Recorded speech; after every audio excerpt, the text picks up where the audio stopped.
Welcome back to Manchester Garage. As you can see, it's sunny here, so I'm obviously not in the UK. Where am I, Adam? Hello!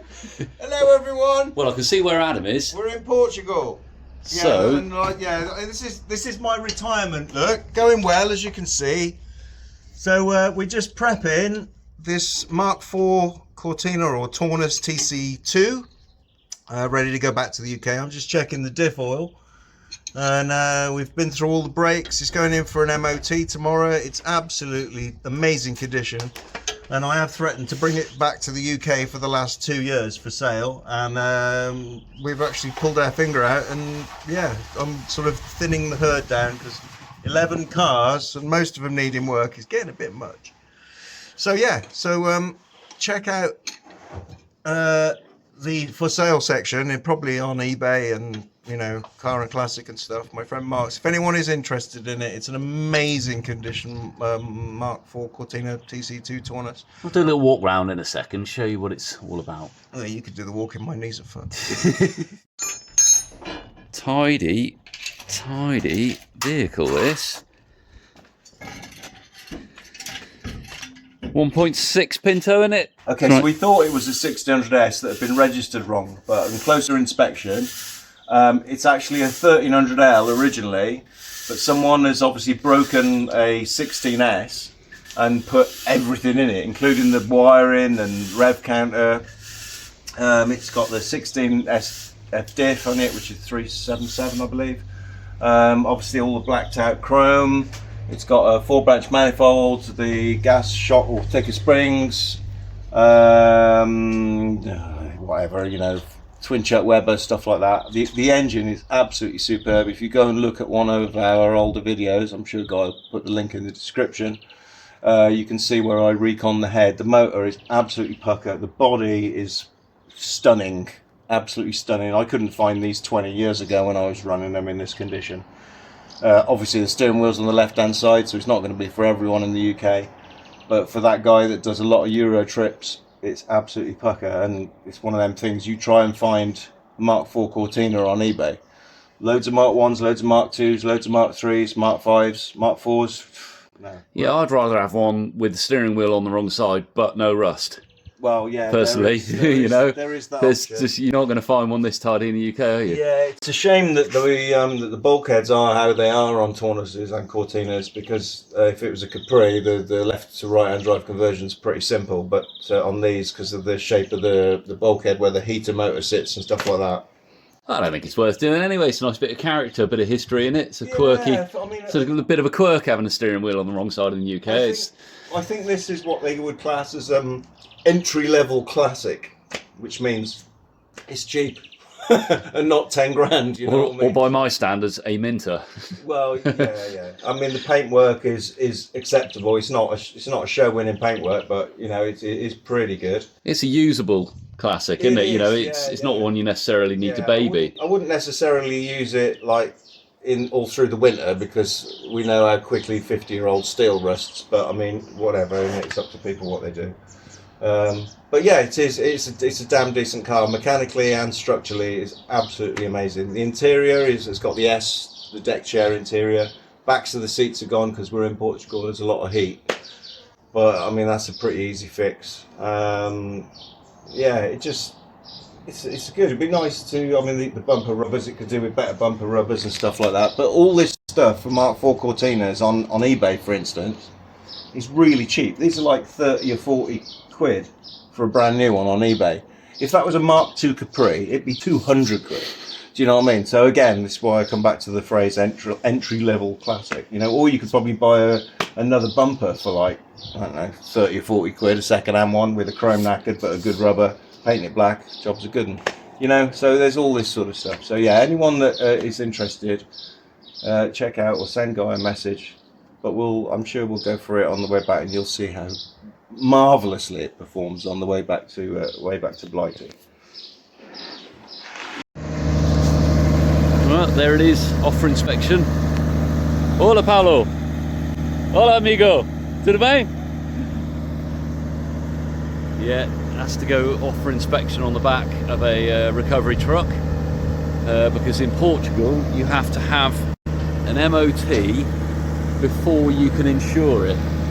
Yeah, sounds mad, but that's Portugal. And you can't even flat tow cars in Portugal. It's got to, all the wheels have got to be off the ground. So it's got to be on a Pronto Sirocco like this, or a trailer. So yeah, off it goes to pass its inspection, hopefully. Right, we are on the road and England bound, which Adam is I know I go! infinitely happy about. It rains and it's cold and it's miserable, and that's just the people. So, sometimes the rain's warm. Yeah, so we've got some spares. Everything from what have we got, belts to rad weld to we've even got a spare radiator, but that's going in that 280 Brooklands of Simon's. Some olive oil. We got olive oil if we run out of engine oil. And wine and beer. Well, they're the most vital fluids. This is Portugal after all. And yeah, so not only have we got us in the 3 litre Capri, we've got Steve following us in the Taunus as well. So both coming back to England to live a miserable life of rust and other governmental dysfunctions. Yeah. So yes, I'll keep updated on the road. There it goes. 37,000 miles. 7 on the clock. Original, as I said, original miles. Alright, quick pit stop. Cars are rolling along very nicely indeed. 37,000 miles, eh? Wow, well, a bit more than 37 now because that rolled over a little while ago, but looking clean. So we had a slight exhaust issue about 10 minutes from the ferry. We were at the ferry, by the way. Look, actually made it a slight issue where the exhaust half fell off, and as you can see by that flat section there, that's the bit that fell out and scraped on the ground, which is good. Almost pole vaulted our way onto the ferry, but yeah, fixed with a bit of I was a maintenance engineer, you know. But yeah, that'll keep us going for the moment. Buy an old Ford, they said. They're great, they said. They're not. They're shit. The fuel gauges don't work, and they absolutely drink fuel. Last time I ran out of fuel was like 26 years ago, and that's in my old Capri. And I've never run out of fuel since. But get back into an old Ford, and you're gonna run out of fuel. Right, let's get this piece of shit on the road again. Okay, so the fuel gauge probably wasn't too bad after all. It's actually pretty accurate, but yeah, probably put a bit too much trust in the what little fuel I put in it before we left the ferry.